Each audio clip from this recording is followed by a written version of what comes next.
그래서 다시 그렇게 코로나가 유행하는 것 같습니다. 뭐 감기쯤으로 여기도 무방할 것 같은데 어찌됐든 건강 관리 늘 잘 하시기 바랍니다.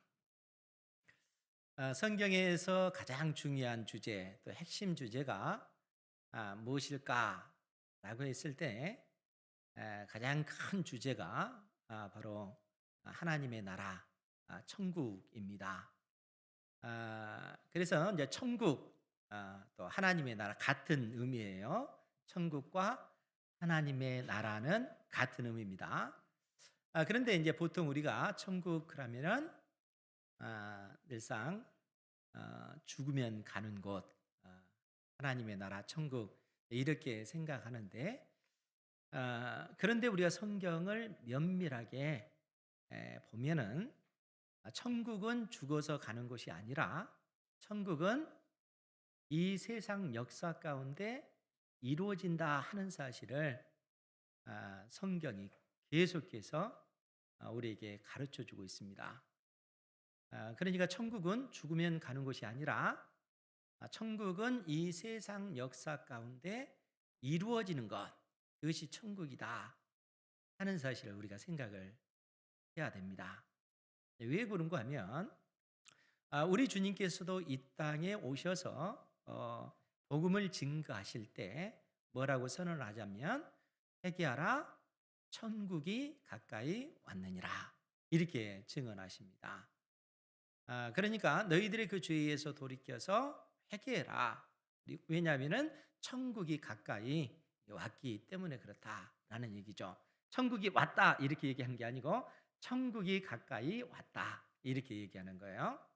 그런데 구약의 수많은 선지자들도 우리에게 약속해 주실 때 우리가 죽으면 천국 간다 이렇게 얘기하지 않고 이 땅에 메시아 그리스도가 오시면 이 세상에 하나님의 나라 천국이 임한다. 천국이 온다. 이렇게 예언을 했다 하는 것이죠. 그래서 주님께서도 하나님의 나라 천국이 가까이 왔다. 라고 선언하시면서 천국 복음을 증거하셨습니다. 그런데 놀랍게도 우리 주님께서는 그렇게만 말씀하신 것은 아니고 또 우리 주님께서 이 땅에서 수많은 병든 사람들, 병자들을 고쳐주시고 또 귀신 들린 사람들에게서 귀신을 쫓아내시면서 뭐라고 선언하시냐면은 이 귀신들이 성령의 그 능력으로 성령으로 쫓겨나갔다면은 하나님의 나라가 너희에게 임하였느니라 이렇게 선언합니다. 그러니까 귀신이 쫓겨나가는 그러한 표적을 통해서 병든 자들이 고침받는 그 표적을 통해서 하나님의 나라가 이 땅에 임하였다 하는 사실을 명백하게 보여주신 것입니다. 그러니까 우리 주님께서 두 가지를 말씀하셨어요. 하나님의 나라가 가까이 왔다 이렇게 선언도 하셨고 또 동시에 하나님의 나라 천국이 이미 이 세상 역사 가운데 들어왔다. 하나님의 나라가 이루어졌다. 이렇게 선언하고 계시다는 거예요. 그래서 이러한 성경의 그 가르침을 통해서 우리가 결국 알게 된 것이 뭐냐면은 하나님의 나라 천국은 죽어서 가는 것이 아니라 천국은 이미 이 세상 역사 가운데 임하였지만 아직 온전히 이루어진 것이 아니다 라고 결론을 맺을 수가 있습니다. 하나님의 나라는 이미 이 땅에 임하였지만 아직 임하지 않았다 이렇게 결론을 맺을 수가 있다는 거예요. 이게 무슨 얘기일까? 하나님의 나라가 이미 임하였지만 아직 임하지 않았다. 그 얘기는 꼭 우리 주 예수 그리스도의 초림부터 재림 때까지 이 마지막 날들 가운데 하나님의 나라는 이 세상 역사 가운데 임한 것입니다. 동시에 이 하나님의 나라 천국은 이 땅에 우리 주님께서 재림하실 때 그 천국의 실체가 드러나게 될 거예요. 이때 이 세상 나라는 심판을 받고 이때 하나님의 나라의 그 실체 새 하늘과 새 땅이 역사 가운데 이루어지는 것입니다. 그것이 성경이 일관되게 우리에게 가르쳐주는 그러한 진리라는 거예요. 그러니까 여러분들도 이제 그렇게 생각을 하셔야 돼요. 천국은 죽어서 가는 곳이 아니라 천국은 이 세상 역사 가운데 이루어지는 것이다. 이렇게 여러분들은 생각을 하셔야 돼요. 그래서 천국, 하나님의 나라는 이 세상 역사 가운데 정리를 하자면 구속사적으로 실현되는 것이다. 그 얘기예요. 즉, 그 말이 무슨 얘기냐면 구속사적으로 실현된다. 그 얘기는 하나님께서 이 세상을 창조하시기 전에 작정하신 것들, 계획하신 것들이 이 세상을 창조하시고 역사가 진행되어져 가면서 하나님께서 그 하나님 나라를 실현해 가시는 거예요. 그것도 어떻게 실현하시는가? 택한 백성들을 구속하시기 위하여 이 땅에 독생자 예수 그리스도를 보내시고 예수님께서 우리의 모든 죄와 허물 때문에 십자가에 못 박혀 죽으셨으며 누구든지 예수 그리스도를 믿으면 하나님의 자녀가 되는 권세를 주신 것입니다. 택한 백성들의 수가 수많은 나라들, 민족들 가운데 이 번성해져 가는 거예요. 천국 복음이 들어가는 곳마다 하나님의 택한 백성들이 구원함을 얻게 되어지는 것입니다. 그리고 이 천국 복음이 모든 나라와 민족들 가운데 증거되어지고 하나님께서 계획하신 그 때가 되어지면 이 땅에 우리 주님께서 재림하셔서 세상을 심판하시고 택한 백성들에게 영원한 하나님의 나라 천국을 상속받게 해 주신다는 거예요. 그래서 천국은 죽어서 가는 것이 아니라 천국은 우리가 살고 있는 이 역사 가운데 실현되는 것, 그것이 하나님의 나라 천국이다 하는 사실을 우리가 우리의 생각을 새롭게 함으로 그렇게 정리하셔야 됩니다. 그렇게 아시기 바랍니다.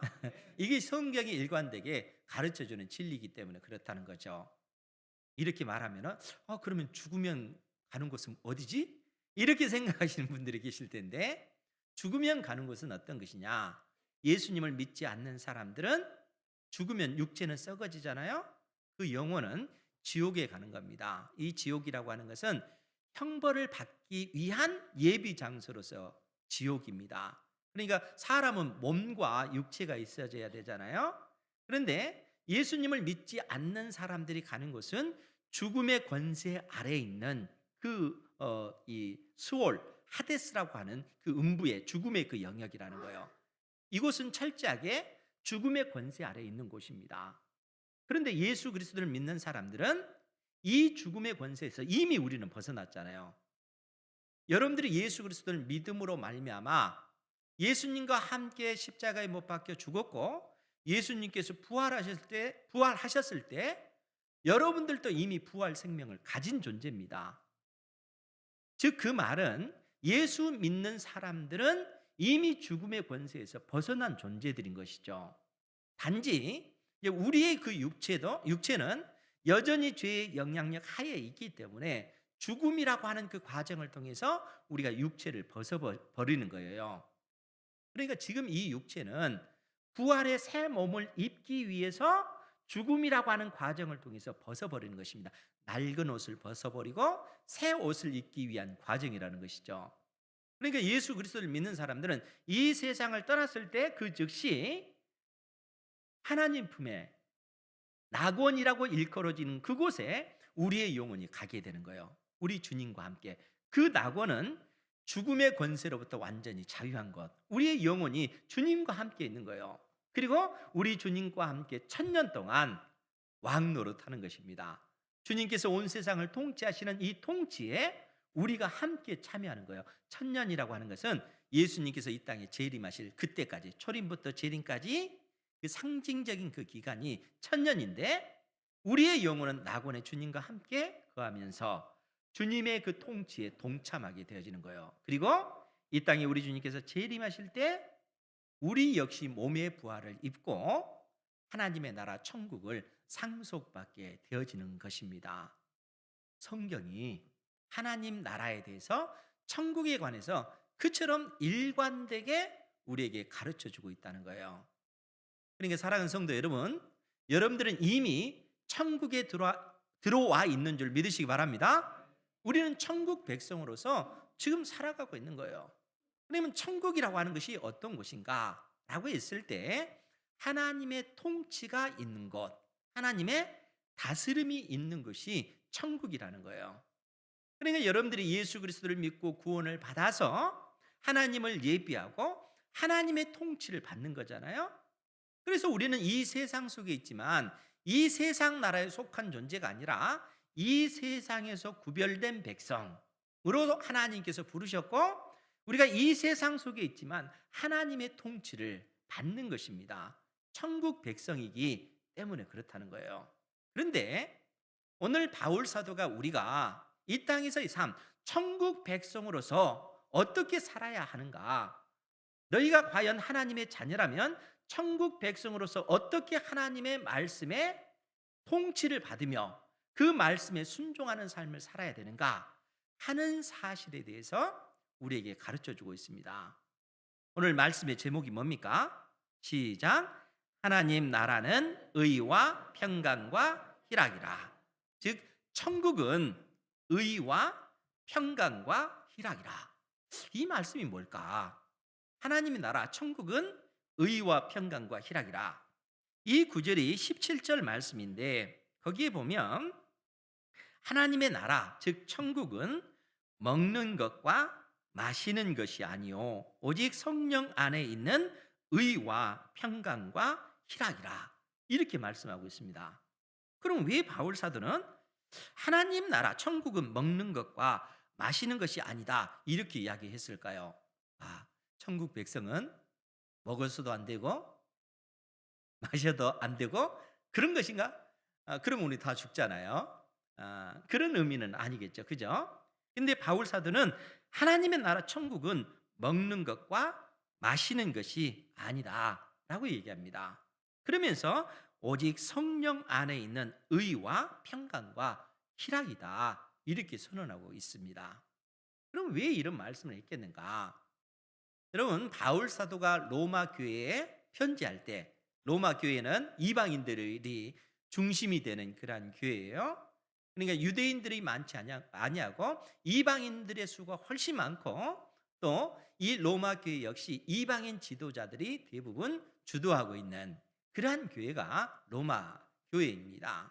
그런데 이러다 보니까 한 가지 그 문제가 있습니다. 어떤 문제냐면은 이방인들은 적어도 먹는 문제에 있어서, 마시는 문제에 있어서 굉장히 자유롭다는 거예요. 그런 부분에 있어서는 자유롭습니다. 왜 그러냐면 예수님을 믿기 전에 이 이방인들은 예수님 대신 하나님 대신에 우상들을 섬겼을 거 아니에요. 우상에 드려진 그러한 고기라든가 우상에게 드려진 그러한 포도주들, 그러한 것들을 그들은 먹고 생활을 했을 것입니다. 그런데 그들이 예수님을 믿고 나서도 우상에게 드려진 그 제물에 대해서 거리낌이 없는 겁니다. 왜냐하면 우리 주 예수 그리스도께서 만물을 새롭게 해주셨기 때문에 우상에게 드려진 이 제물이라 할지라도 먹어도 괜찮다, 이런 신앙이 그들에게 있는 것입니다. 그리고 실제적으로도 그래요. 그래서 바울 사도가 로마서 14장 20절 말씀에 뭐라고 표현을 했냐면, 음식으로 말미암아 하나님의 사업을 무너지게 하지 말라라고 말씀하고 나서 만물이 다 깨끗하되 거리낌으로 먹는 사람에게는 악한 것이다 이렇게 얘기합니다. 만물이 다 깨끗하되, 즉 그 말은 우리 주 예수 그리스도께서 만물을 새롭게 하셨기 때문에 부정한 것이라고 하는 것이 없다는 거예요. 그러니까 구약의 율법 같은 경우는 돼지고기를 먹는 것은 부정하잖아요. 그리고 비늘이 없는 그런 장어라든가 추어탕이라든가 이런 걸 먹으면은 이건 부정한 음식입니다. 사람도 부정해지는 거예요.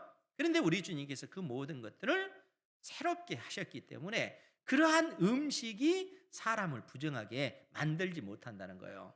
그것이 하나님께서 우리에게 가르쳐 주신 교훈입니다. 그런데 이러한 부분에 있어서 이 이방 그리스도인들은 자유롭다는 거예요. 그래서 우리가 로마서 15장 1절 말씀에 보면 거기에 뭐라고 기록이 됐냐면, 믿음이 강한 우리는 마땅히 믿음이 약한 자의 약점을 담당하고 자기를 기쁘게 하지 아니할 것이라 이렇게 말씀하고 있습니다. 믿음이 강한 사람, 바울 자신도 믿음이 강한 사람으로 자기 자신을 포함시켰습니다. 그런데 믿음이 강한 사람은 마땅히 믿음이 약한 자의 약점을 담당해 줘야 된다는 거예요. 뿐만 아니라 자기를 기쁘게 해서는 안 되고 내 이웃을 기쁘게 하는 그러한 삶을 살아야 된다는 겁니다. 그러면 자기를 기쁘게 하는 삶이 어떤 삶일까요? 먹는 문제와 관련해서 지금 이야기하고 있어요. 어느 때 가장 기쁩니까? 맛있는 음식을 배부르게 먹었을 때 행복하잖아요. 그잖아요? 지금 바울 사도가 그걸 염두에 두고 하는 얘기예요. 믿음이 강한 사람은 자기를 기쁘게 해서는 안 된다는 거예요.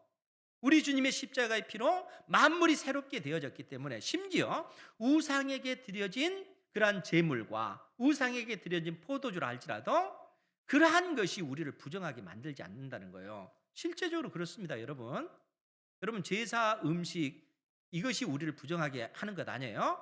그러나 그것을 먹으면 내가 부정할 것처럼 느껴지는 분들은 먹으면 안 된다는 거예요. 바울 사도가 하는 얘기가 그 얘기입니다. 우리 주님께서 만물을 새롭게 하셨기 때문에, 그렇기 때문에 믿음이 강한 사람들은 그 우상에게 드려진 그러한 고기와 그 포도주를 기쁘게 먹는 거예요. 배부르게 먹는 겁니다. 얼마나 기쁘겠습니까? 그런데 그런 모습을 보고 믿음이 약한 사람들은 시험에 드는 거예요. 어떻게 우상에게 드려진 그 음식을 먹는단 말인가? 그것으로 인해서 믿음이 연약한 사람들은 시험에 드는 것입니다. 특별히 그 유대인 그리스도인 같은 경우는 율법이 정한 그런 바를 어렸을 때부터 계속 지켜왔기 때문에 우상에게 드려진 그 음식을 먹는다는 것은 그들에겐 충격이에요. 예수님을 믿고 나서도. 그렇기 때문에 그것 때문에 그들은 시험에 드는 것입니다. 그러니까 바울 사도가 그러한 믿음이 연약한 성도들을 위해서 믿음이 있는 사람들은 어떻게 되냐? 내가 그 먹는 문제에 있어서 자유롭지만 연약한 성도들을 위해서 나는 굶는다, 그 얘기예요. 나를 기쁘게 하는 것이 아니라 내 형제를 기쁘게 하기 위해서 먹는 것을 먹지 않는 겁니다. 왜냐하면 그로 인해서 형제를 세우기 위해서, 형제가 실족하지 않도록 하기 위해서 이 믿음이 있는 사람, 믿음이 강한 사람들은 마땅히 그렇게 해야 된다는 거예요. 왜냐하면 이러한 어떤 삶은 우리 주님께서 우리에게 이미 본을 보여주셨기 때문에 그렇다는 거예요. 그래서 로마서 15장 3절 말씀에 보면 그리스도께서도 자기를 기쁘게 하지 아니하셨나니 이렇게 표현하고 있다는 거예요. 우리 주님께서도 자기 자신을 기쁘게 하신 것이 아니라 우리 주님께서도 이웃을 기쁘게 하기 위한 그러한 삶을 사셨다는 거예요. 여러분 생각해 보세요. 하나님이신 그분이 이 땅에 우리와 똑같은 육체를 입고 오셨습니다. 그것도 택한 백성들의 모든 죄를 짊어지시고 우리 주님께서 십자가의 그 모진 고난을 당하시고 피조물로 하여금 조롱받으시고 멸시받으시고 침뱉음 받으시고 수많은 그런 채찍을 맞으시고 온몸이 그 피로 인해서 찢어진 그 살결 사이에 그 피 흘리신 그 주님께서 결국 십자가에 못 박혀 죽으셨습니다. 그 처절한 고통을 우리 주님께서 감당하신 거예요. 우리 주님께서 자기 자신을 기쁘시게 하기 위해서 그 길을 걸어가신 겁니까? 그것이 아니잖아요. 우리를 기쁘시게 하기 위해서라는 거예요. 우리를 기쁘시게 하기 위해서 우리 주님께서는 그 크신 그 고난을 우리 주님께서 몸소 견뎌내시면서 인내하시면서 우리를 위해서 참으신 것입니다. 우리가 하나님의 자녀로 구원받고 하나님의 자녀로 살아갈 수 있는 그 은혜를 베푸시기 위해서 우리 주님께서는 그 길을 걸어가신 거예요. 그러니까 우리가 예수 그리스도를 믿고 주님이 나의 주님이시여 우리 주님 걸어가신 그 길을 내가 따라가겠나이다 라고 했을 때는 어떻게 해야 되겠어요? 그럴 때는 나 자신을 기쁘게 하는 것이 아니라 내 이웃을 기쁘게 하는 그러한 삶을 살아야 된다는 것입니다. 이러한 삶을 사는 여러분들 되시기 바랍니다. 그것이 천국 안에 들어와 있는 믿음의 사람들이 사는 삶의 방식이라는 것이죠. 그래서 오늘 바울 사도가 본문의 13절 말씀에서도 뭐라고 얘기를 하냐면 그런즉 우리가 다시는 서로 비판하지 말고 도리어 부딪힐 것이나 거칠 것을 형제 앞에 두지 아니하도록 주의하라. 서로가 서로를 비판하지 말라는 거예요. 어떤 비판이겠어요? 믿음이 강한 사람들은 아니 우리 주님께서 우리를 위해서 만물을 새롭게 해 주셨는데 이 하나 우상에게 드려진 이 제물이 뭐라고 이것을 먹지 못한단 말인가? 저렇게 믿음이 없어 가지고 어떻게 하란 말인가? 이렇게 비난하지 말라는 거예요. 믿음이 연약한 사람들도 어떻게 우상에게 드려진 그 제물을 먹을 수 있단 말인가? 그렇게 해서 교회 안에 서로가 비난하고 조롱하는 그러한 말들이 있어서는 안 된다는 거예요. 오히려 믿음이 있는 사람들은 스스로 도리어 부딪힐 것이나 거칠 것을 형제 앞에 두지 아니하도록 조심해야 된다는 거예요. 내가 우상에게 드려진 이 제물이라 할지라도 먹을 자유가 있지만 이로 인해서 내 연약한 형제가 실족한다면 무너진다면 내가 차라리 굶겠다. 굶주는 것입니다. 먹지 않고 굶는 것입니다. 마시지 않고 굶는 거예요. 내 형제를 위해서. 그것이 믿음의 사람들이 사는 삶의 방식이라는 것이죠.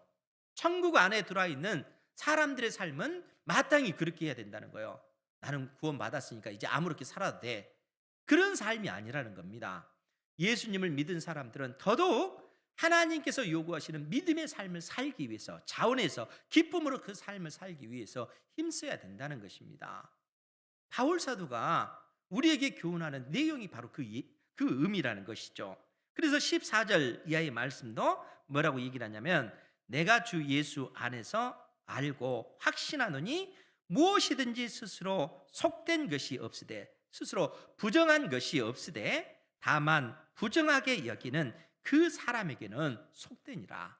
왜냐하면 주님께서 만물을 새롭게 하셨기 때문에 우리 주님의 그 보혈의 필로 만물을 거룩하게 만드셨기 때문에 그래서 예수 그리스도를 믿는 사람들에게는 그러한 자유가 주어진 것입니다. 그러나 내 형제가 나의 그 자유로 인해서 걸려 넘어진다면 그 자유를 스스로 제한하는 것이죠. 그것이 천국 백성의 삶의 모습이라는 것이죠. 그래서 15절에 뭐라고 얘기합니까? 우리 같이 한번 볼까요? 시작. 만일 음식으로 말미암아 내 형제가 근심하게 되면 이는 내가 사랑으로 행하지 아니함이라. 그리스도께서 대신하여 죽으신 형제를 내 음식으로 망하게 하지 말라. 아멘. 사랑하는 성도 여러분, 내 속에 무엇이 부족한지 한번 생각해 보세요. 지금 바울 사도가 만일 음식으로 말미암아 내 형제가 근심하게 되면 이는 내가 사랑으로 행하지 아니함이라. 우리는 음식을 자유롭게 먹을 수 있는 그 권리가 있지만 그런 자유가 있지만 내 형제가 이것으로 인해서 실족한다면 우리는 어떻게 해야 되겠어요? 내 형제를 사랑한다면 내 자유를 스스로 제한하는 것이죠.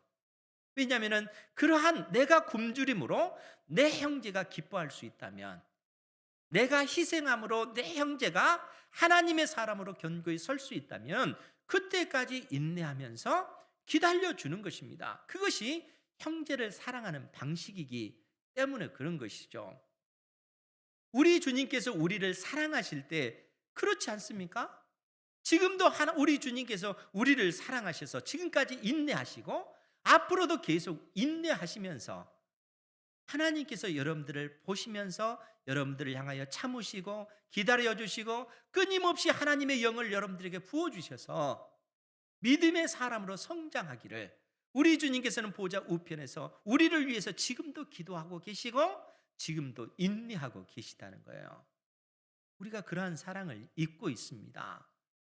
이런 사랑 가운데 사시는 여러분들 되시기 바랍니다. 이 사랑을 알고 여러분들 역시 믿음이 연약한 성도들을 그처럼 대해야 된다는 거예요. 주님께서 이미 우리에게 그런 본을 보여주셨고 우리 역시 우리 주님 걸어가신 그 길을 따라 걸어간다면 마땅히 그렇게 해야 된다 하는 것이죠. 믿음이 강한 사람은 나를 기쁘게 하는 것이 아니라 내 형제를 기쁘게 하는 그러한 삶이라 하는 것이죠. 바울 사도가 계속해서 우리에게 그 말씀을 주고 있으면서 16, 17절에 그러므로 너희의 선한 것이 비방을 받지 않게 하라. 너희들이 자유롭게 음식을 먹을 수 있는 그 권리가 있지만, 돼지고기도 또 추어탕도 마음대로 먹을 수 있는 그런 권리가 있지만, 그것 때문에 너의 형제가 실족한다면은 그 선한 것이 비방받지 않도록 해라. 네 자유를 제한함으로써 형제가 다시 일어설 수 있도록 도와줘야 된다라고 얘기하는 거예요. 그러면서 오늘 말씀의 제목인 하나님의 나라는 먹는 것과 마시는 것이 아니요 오직 성령 안에 있는 의와 평강과 희락이다, 이렇게 말씀하고 있는 거예요. 그러니까 여러분, 천국은 먹는 것과 마시는 것에 있지 않다 하는 것을 알겠죠? 이 먹는 것, 나를 배부르게 하는 것이 아니라, 나를 기쁘게 하기 위해서 마시는 것이 아니라 내 형제를 기쁘게 하기 위해서 스스로 자기 자신의 자유를 제한하는 것, 이것이 천국 백성의 삶의 모습이라는 거예요. 그래서 바울사들은 오직 성령 안에 있는 의와 평강과 희락이라, 이렇게 말씀하고 있어요. 이 의라고 하는 것이 뭘까요? 그것은 우리가 예수 그리스도를 믿음으로 말미암아 얻게 된 그 의를 의미합니다.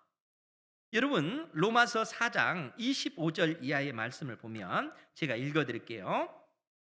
로마서 4장 25절 이하의 말씀을 보면, 예수는 우리가 범죄한 것 때문에 내줌이 되고, 즉 십자가에 못 박혀 죽으시고, 또한 우리를 의롭다 하시기 위하여 살아나셨느니라. 즉 예수님께서 우리의 모든 죄를 짊어지시고 십자가에 못 박혀 죽으셨고, 우리에게 영원한 부활 생명 주시기 위하여 죽음의 권세를 이기고 부활하셨다라고 이렇게 선언하고 있는 것입니다. 여러분들이 예수 그리스도를 믿음으로 말미암아 부활 생명을 가진 줄 믿으시기 바랍니다. 여러분들이 예수 그리스도를 믿었기 때문에 우리 주님께서 이 땅에 가져온 하나님의 나라, 천국에 이미 들어온 줄로 여러분들이 믿으셔야 된다는 거예요. 죽어서 가는 곳이 아니라 이미 우리는 천국에 들어와 있는 것입니다. 바울 사도가 우리에게 그 사실을 말씀해 주고 있는 거예요. 그러면서 뭐라고 말씀하냐면, 그러므로 우리가 믿음으로 의롭다 하심을 받았으니 우리 주 예수 그리스도로 말미암아 하나님과 화평을 누리자. 우리가 예수님을 믿기 전에는 하나님과 우리 사이는 원수된 관계였다는 거예요. 그런데 예수 그리스도를 믿음으로 말미암아 우리가 구원을 받았고 하나님과 화평의 그 관계가 되어졌다는 거예요. 예수님의 그 십자가의 피로 우리가 그처럼 의롭게 되어진 것입니다. 그렇기 때문에 바울 사도는 하나님의 나라, 천국은 의와 평강과 희락이다 라고 했을 때, 하나님의 나라 천국은 바로 우리 주님께서 우리에게 주신 그 의로움, 의롭다 하심에서 우리는 출발한다는 거예요. 우리가 예수 그리스도를 믿음으로 말미암아 의롭게 되어졌으면 이제는 어떻게 되는가? 그 의로움의 터 위에서 하나님의 약속의 말씀을 의지하여 의의 길을 추구해 나가야 된다는 거예요. 천국 백성이니까. 그러면 그 의의 길은 어떤 길입니까? 내 형제를 위해서, 믿음이 연약한 형제를 위해서 나 자신을 기쁘게 하는 것이 아니라 형제를 기쁘게 하기 위해서 마음껏 먹을 수 있는 그런 권한이 있지만 먹지 않습니다. 마음껏 마실 수 있는 그런 권한이 있지만 내 연약한 형제를 위해서 먹지 않는 거예요. 우리 주님처럼 인내하면서 기다려주면서 희생하면서 내 형제가 온전히 하나님의 사람으로 성장할 수 있도록 돕는 것, 그것이 의를 추구하는 삶이라는 거예요. 나 자신이 배불리 먹는 그 삶이 아니라 내 연약한 형제를 돕는 그 일을 힘쓰는 것이 우리 주님께서 의롭다 하신 그 터 위에 의의 방향을 향해서 나아가는 그러한 길이라는 것입니다. 이러한 삶을 사는 여러분들 되시기 바랍니다. 그러니까 여러분들은 철저하게 나 자신을 기쁘게 하는 삶이 아니라 내 이웃을 기쁘게 해드리는, 기쁘게 하는 그러한 삶을 사셔야 돼요. 그것이 하나님의 뜻입니다. 그것이 천국의 모습이라는 것이죠.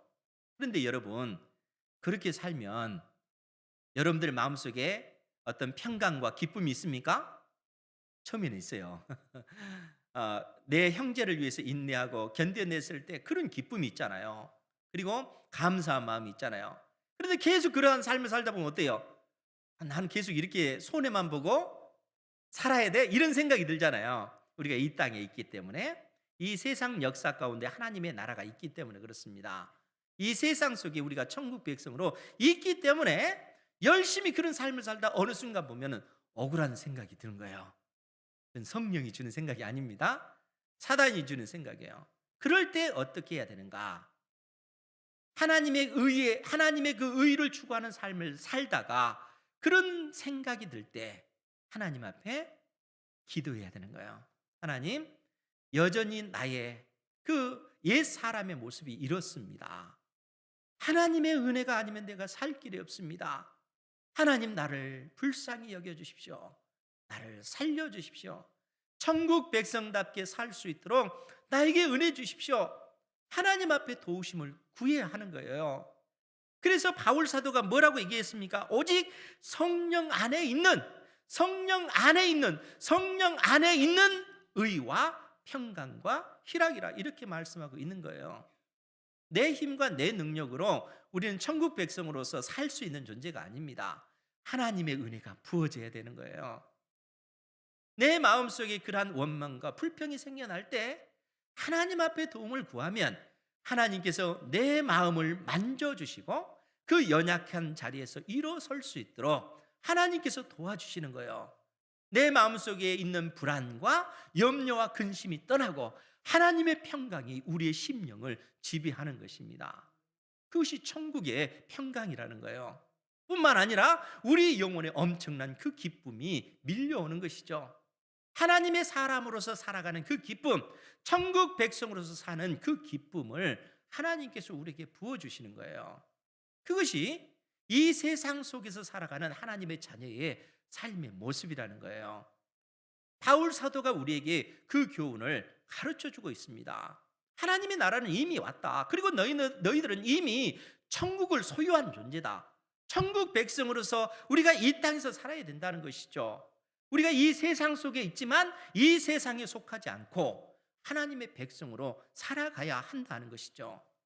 그래서 바울 사도가 우리에게 하는 얘기가 뭡니까? 18절에 이로써 그리스도를 섬기는 자는 하나님을 기쁘시게 하며 사람에게도 칭찬을 받느니라.